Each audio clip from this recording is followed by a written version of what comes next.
Sahabat pendidikan karakter, bagaimana mempersiapkan anak-anak kita saat ini di tengah situasi dunia yang berubah dan transformasi digital yang begitu cepat seperti sekarang ini?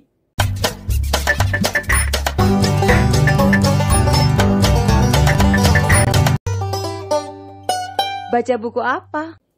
Sahabat pendidikan karakter, untuk menjawab pertanyaan-pertanyaan itu, saya sudah membaca satu buku yang sangat bagus yang ditulis oleh Yuval Noah Harari.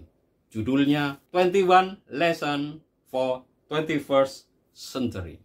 Sahabat pendidikan karakter, sebenarnya bagaimana pandangan Harari terhadap pendidikan di masa depan? Apa yang harus diajarkan oleh Bapak Ibu guru?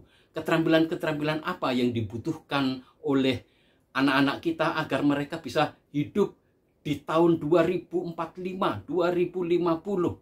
Sahabat pendidikan karakter, buku Yuval Noah Harari ini mungkin bisa menjadi salah satu rujukan atau bahan refleksi. Di dalam buku ini dia mengatakan dalam subjudulnya, ini pada bab 19 yang berjudul Education, dia mengatakan change is the only constant. Perubahan itu adalah hal yang konstan terjadi di dalam hidup manusia. Bagaimana kita mempersiapkan anak-anak di tahun 2045-2050 dari sekarang?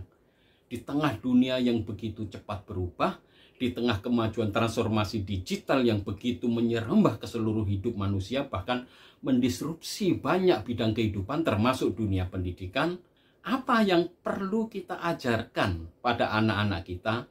Keterampilan apa, pengetahuan apa yang mereka butuhkan agar mereka bisa survive, bertahan hidup di era digital yang menurut Harari, dia bilang, unfortunately, since nobody knows what the world will look like in 2050, we don't know the answer to this question.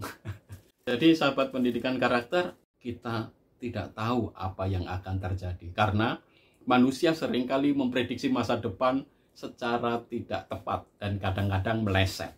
Tetapi dari apa yang ditulis oleh Harari ini, dia mengatakan bahwa meskipun masa depan itu sulit diprediksi dan ketidakpastian itu juga merupakan sesuatu yang konstan, ada banyak perubahan-perubahan yang dialami dan perubahan-perubahan itu adalah sesuatu yang konstan, dunia pendidikan perlu belajar banyak di sini.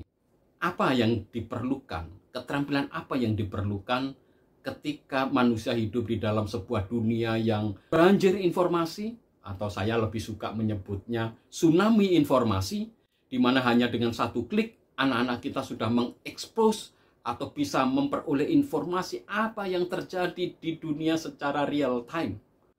Nah, dalam dunia yang seperti ini, apa sih yang menurut Harari itu perlu dikembangkan? Menurut Harari, di tengah berbagai macam perubahan dan informasi yang terjadi di era digital yang begitu cepat, satu hal yang sangat penting untuk ditanamkan dan dilatihkan di dalam diri anak-anak kita, menurut Harari, adalah kemampuan untuk menyeleksi informasi.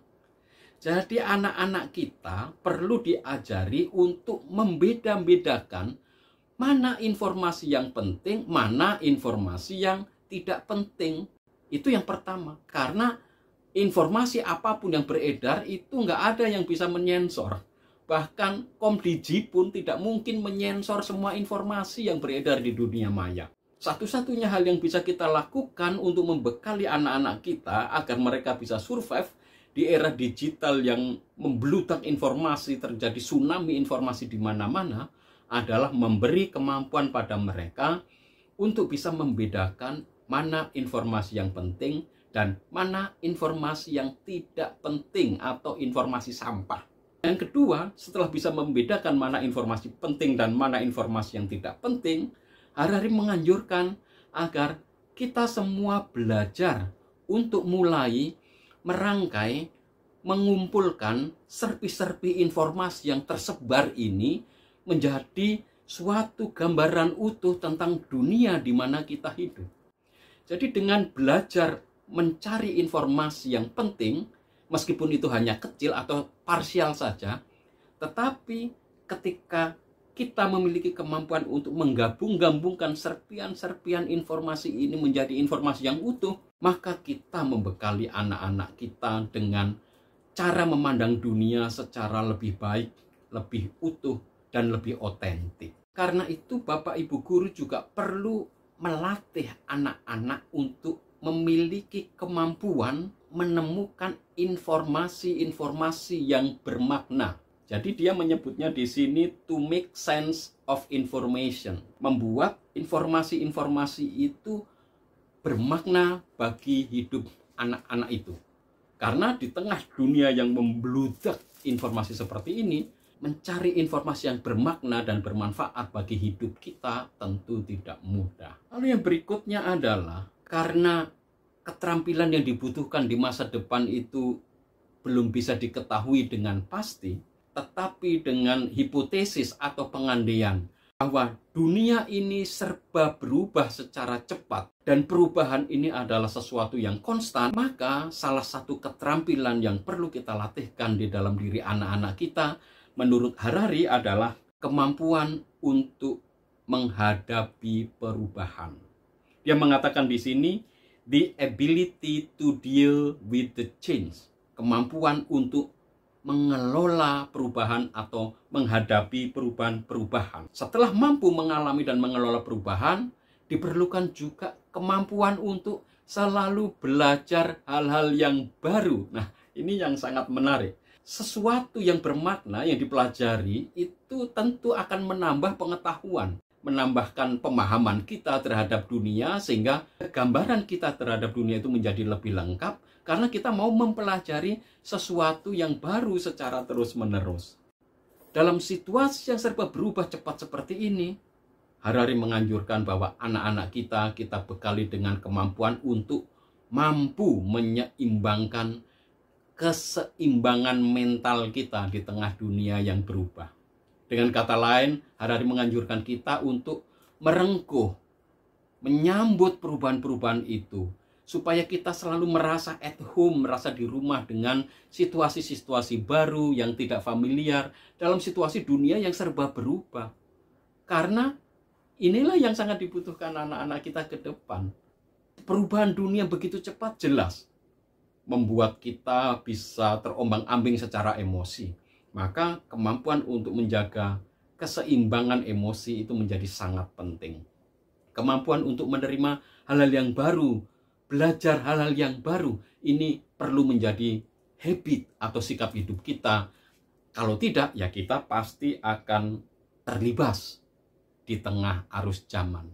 Dan yang terakhir, Harari menganjurkan kita agar setiap dari kita, juga anak-anak kita, belajar mengenali siapa diri kita, mengenali apa yang kita inginkan, apa yang ingin kita maui di dunia ini. Kita mau jadi orang seperti apa, menjadi orang yang bermakna dan berharga seperti apa bagi diri kita, bagi masyarakat maupun bagi dunia. Karena di era digital, di era artificial intelligence, di era di mana algoritma itu sudah menjajah seluruh hidup manusia, menentukan pilihan-pilihannya, bahkan apa yang berharga dan bermakna pun bisa ditentukan oleh algoritma. Yang menjadi pertanyaan fundamental adalah, siapa diri kita manusia itu? Apakah sesuatu yang bermakna, yang berharga dalam hidup kita? Apakah kita mau menentukan hidup kita, mengambil keputusan sesuatu yang berharga dan bernilai itu dari diri kita sendiri, dari kebebasan kita, atau ya sudah, kita gadaikan kemerdekaan dan kebebasan kita pada algoritma. Biarkan algoritma yang menentukan hidup kita dan happy-happy saja, karena bisa jadi algoritma lebih tahu siapa diri kita daripada diri kita sendiri. Harari dalam bukunya yang memang sangat bestseller ini mengajarkan 3 hal. Pertama, memahami informasi, menemukan informasi yang bermakna, mampu membangun dunia melalui serpian-serpian informasi, menjaga keseimbangan mental kita di tengah dunia yang berubah, dan kita perlu berani menyambut perubahan sebagai sesuatu yang normal, dan ini membutuhkan kemampuan dan kesediaan untuk belajar terus-menerus. Baca buku apa?